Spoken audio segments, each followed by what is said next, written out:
John Force here in my museum in Yorba Linda. Got more great questions from the fans. Talk about the experience of the vibration power and blurred vision on a run. I think it's continuous. The vibration of a car, shaking's part of it, and also the visual of the shake. You just kind of learn to live with it. I hear some drivers say it's crystal clear, and like Brittany says, her dragster is crystal clear, but my funny car, it isn't. Either I got bad eyesight, and I probably do, but no, it's just something we live with, and we go down a racetrack. But a great thought. Jeff wants to know who was harder to race, Ashley or Courtney? Both the same. Probably the hardest part I had in racing any of those two, and I even raced Brittany at West Palm Beach in her top fueler, and I was in the funny car. And but anytime you don't want to, you want to beat them because that's how they learn.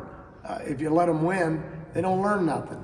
It may look good in video that the kid beat you, but no, I'm mentally, I always want to try to win. If you could bring back any racer, living or dead, to race and fuel, who would you want to come back? Well, I love so many of them that have passed, but the two legends that I grew up watching was Snake and the Mongoose, and I always thought I was older than all these guys, but now I realize I just started late or something. But I started in high school, but they were already stars in the era. I watched Prudhomme and Mongoose at Lions Drag Strip, so that's where I wanted to be, Snake and the Mongoose. So with the loss of Tom McEwen, just inducted into the Hall of Fame, the Lions Hall of Fame, and Don Prudhomme did the induction, and he even had his Mongoose's daughter there. It was pretty spectacular. I'd never met her before. So probably the Mongoose, Tom McEwen. Leighton says you always tell the joke about you saw Elvis at 1,000 foot. Was there ever a time you did think that Elvis was still alive, and do you now? No, I think with what happened with Elvis in his home when he passed that night in the bathroom, the stories that I've read, and I've read what really took place, so I know, they always want to say that he's still around, and they sing songs about it that I love to hear, but no, we lost him, and it was just that I was in my car with the action group. I had a number of cars. I have one in my museum in Indy. I've got one here in California, but one went into Graceland and went into the Hall of Fame. So, but here I was in Memphis, and that's Elvis's town. All the movies of his home and his mom and dad and how it all started, and Priscilla and the daughter. That means a lot to me in my time, as well as the Beach Boys. Just certain people were my era. I grew up on the beach surfing.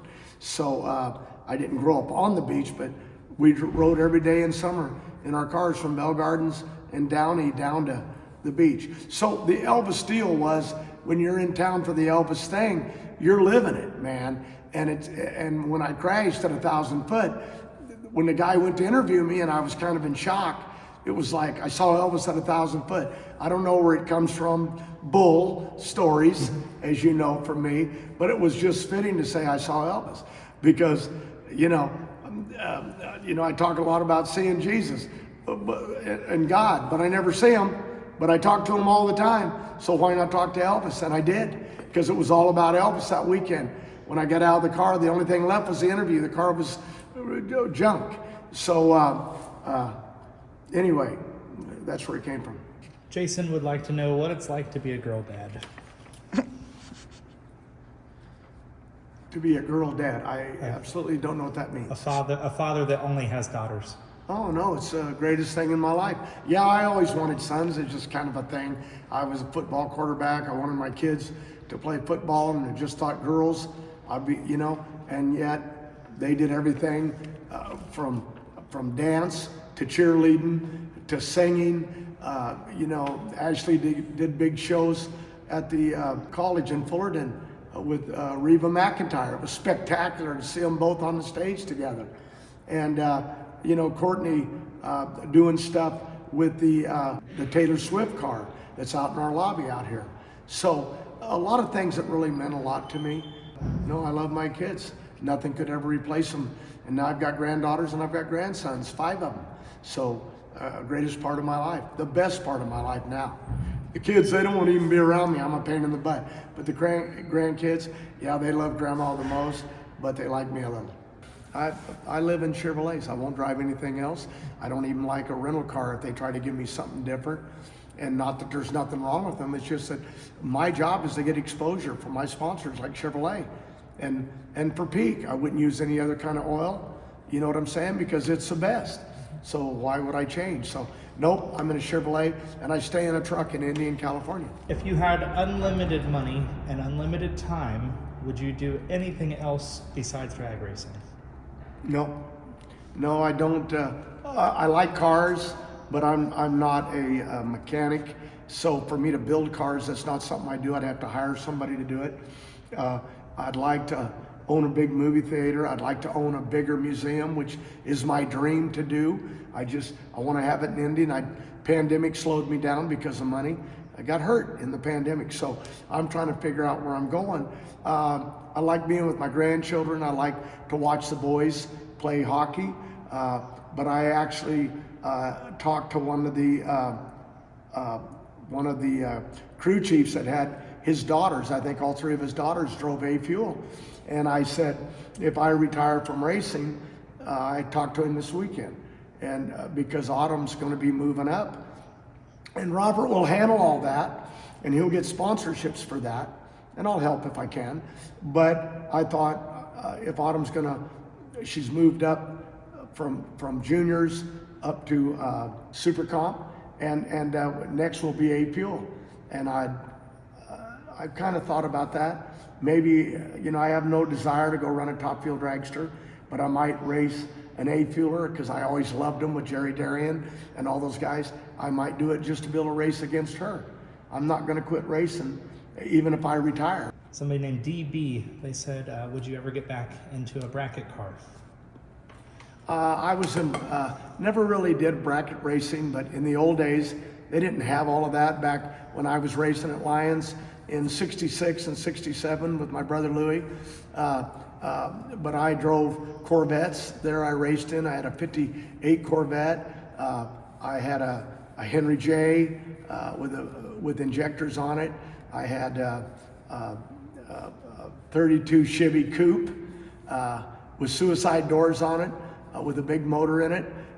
That's what I did in those days, and I loved it. It was just learning how to race, and life was good. I'm a chocolate freak, and I got to stay away from it. I love M&Ms.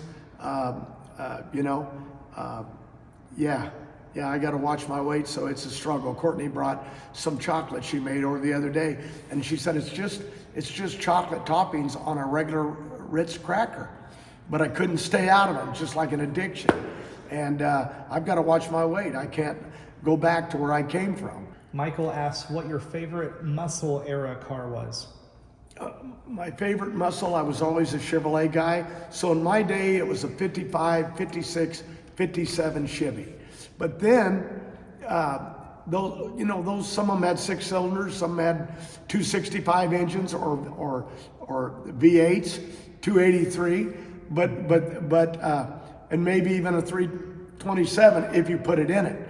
But the muscle era was a 327, 396, the 427. That was a muscle car, and those were Chevelles. That's what they were. That was a muscle car of the day. Couldn't afford one, but the 4-speed Muncie on the floor was unbelievable. My buddies had them. I had them later. I bought them, but never really raced them. And I street raced over, in Bell Gardens, Downey, places that I went to Southgate, Tweedy Boulevard, up on Whittier Boulevard. But those days are gone.